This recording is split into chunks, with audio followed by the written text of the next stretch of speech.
Spider-Gwen was a nice surprise from a Marvel that was still interesting, not just in its MCU establishment, but also in the comics. It was around the time of the Incursion event, so 2016, and she was spun off the events of Spider-Verse. Fans had asked for more and they received. Another proof that if you're good, people will be interested, man or woman, black or white. The comic was hemmed by Jason Latour and Robbie Rodriguez. The first 5 issues were then expanded upon in a second volume with the same creative team, and it sucked. Well, not really. It was decent enough, but it felt like Death Note after L died. It wasn't bad, but you stuck around to see the end more than anything. And contrarily to Death Note, the finale was really lackluster. The problem with Gwen Stacy was that her very birth as a comic character happened in the multiverse crossover event. As such, a lot of her stories post first volume stick to that. She never really stays in her own universe, and that's a writing quirk not just present in Latour's writing, but also all those to follow. She even has the TVA relocate her in the 616 New York. They brought a Phase 4 element back into canon. That's awful. Back to Jason Latour. In one issue of Gwen's Adventures, annual number 1 of 2016, he's represented as a watcher who complains that watching Universe 65 is boring and that he wishes to have duty over another universe. You don't need to read deep into that to realize that he's talking about how he feels at Marvel, which is quite unfortunate because unlike the comic version of Miles, Gwen is actually interesting, her and her universe. Here's a list of things that happen in her universe. Peter is bullied by Ned, who looks like Flash Thompson and becomes the Lizard.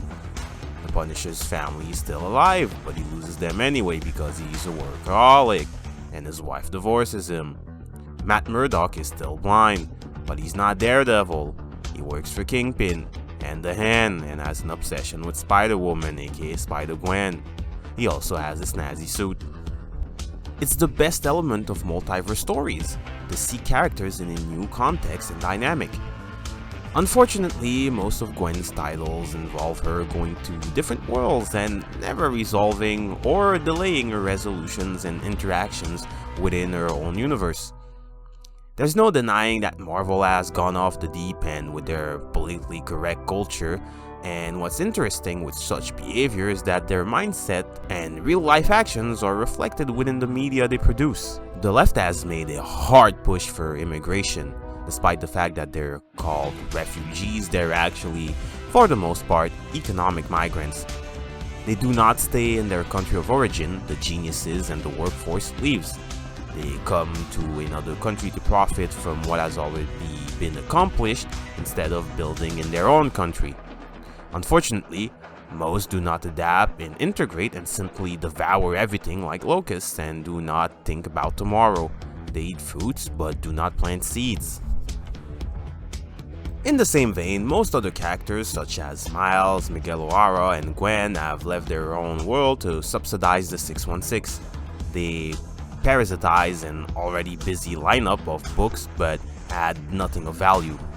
Gwen has left all behind her and doesn't bring all her dynamics with her. Miles works somewhat because his universe was basically done.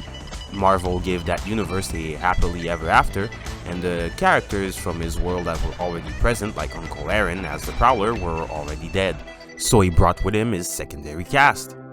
Unfortunately, he's not really interesting, and just like Gwen, sticks out like a sore thumb and brings nothing of value to the table. I call this phenomena literacy immigration. Like most woke creations, they have nothing to bring to the table and simply go cohabit with the already established and bring nothing in return. Spider-Gwen had a great art style, cool concepts, but it never went anywhere. Just like Miles, her only other hope was the movies, but they're more worried about weighing her down with their messaging. No, a black pregnant Spider-Woman is not cool. Gwen trying to sell her to me won't make her cooler. Focus on the characters, focus on the action.